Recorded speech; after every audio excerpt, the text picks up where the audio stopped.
Welcome to Orlando Matters on your Saturday morning. Today, we're talking real estate.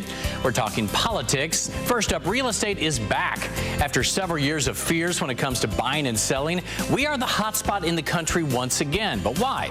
We'll discuss a few issues that could impact your property values this morning. Welcome back to Orlando Matters. Today we are talking real estate. We have author Garrett. He's the author of a new book called Buying and Owning Property in Central Florida. Congratulations on the new book. Great to have you here. Thank you, John. Appreciate you being here. It's interesting, too, because buying and owning property here in Central Florida is different than most everywhere else in the country for a number of reasons. You've been a developer. You've been all over the place. Explain why it's so different here in Central Florida for people. John, no matter where you go to buy property, there's that key word that we use all the time. Location, location, location.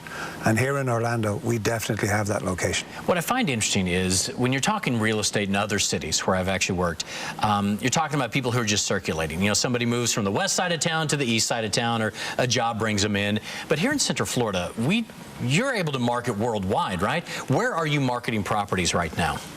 Our expertise and our business, John, 95% of our business is selling to the overseas market. Predominantly before the crash, it was mainly UK and Ireland, but since the crash, we are in Canada, we're in South America. We're getting a lot of buyers from China now into Central Florida. It's truly amazing how you're not just marketing here.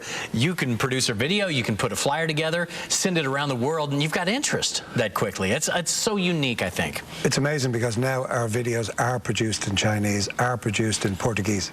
So wow. Yeah, that's what we got to do to get the business. So what are you seeing right now in our market? I'm seeing a bigger increase from Brazil and China. The Chinese buyers that we would have dealt with 2 years ago, I have to say predominantly we're looking at California. But now they've very quickly learned what you buy in California for $1 million is $500,000 or less here in Central Florida.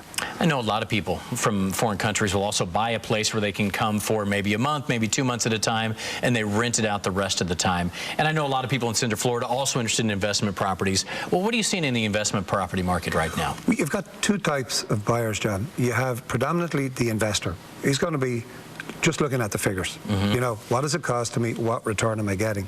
Then we have what we call the lifestyle buyer, the one that you've sort of referred to, that predominantly they want to buy a home here in Central Florida.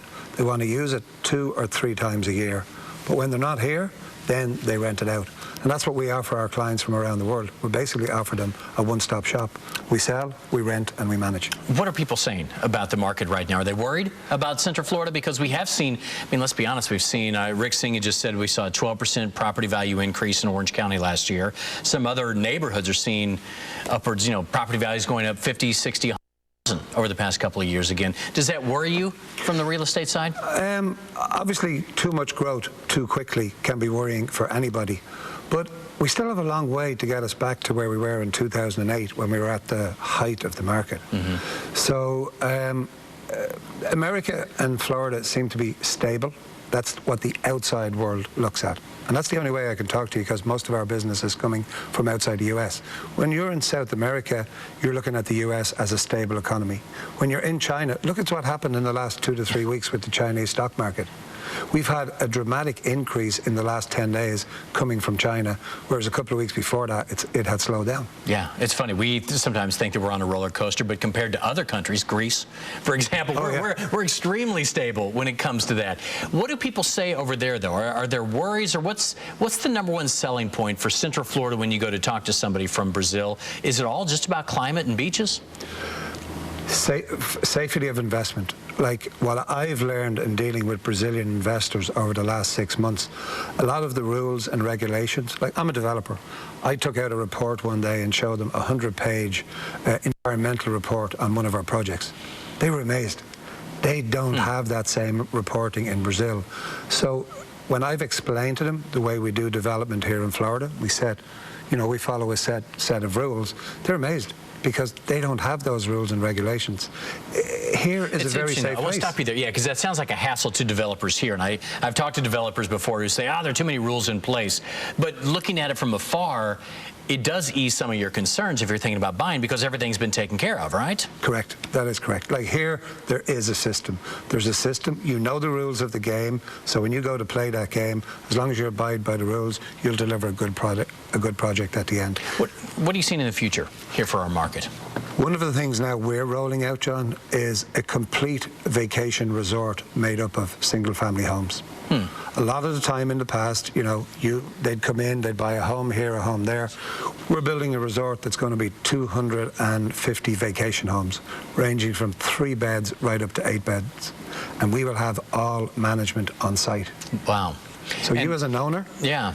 You've got the management already there taken care of. And even, I mean, we talked about this during the break, too. You have some of the best companies in the world doing the marketing for you.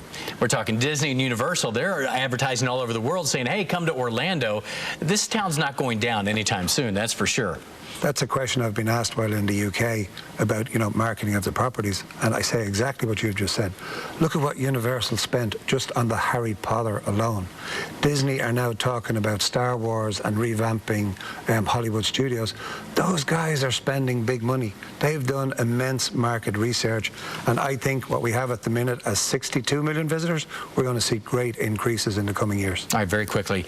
A lot of people I hear from always say, oh, I think I missed it. I should have bought it a year ago. What do you say to people like that?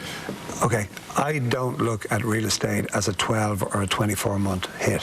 When I talk to people, I talk about real estate as a 5 to 7 year. There's a lot of countries you go and the real estate spikes down and up. Florida is fairly stable, okay? Apart from, obviously, we had the big crash that encompassed the whole world. But I tell people, if you look at Central Florida and you factor in a 6 to 7% appreciation each year, I don't think you'll be let down in the long term. That's pretty amazing. All right, again, the book is called Buying and Owning Property in Central Florida. Where can people find it if they want to check you out? Do you have a website, or what's the best way? It's on my website at feltrimgroup.com. It's also available on Amazon. All right, check it out. Garrett Kinney, thanks for being here today. Do appreciate it. Thank you, John. Nice to meet you. Good meeting you. All right, we'll be back to wrap up the show right after this here on Orlando Matters.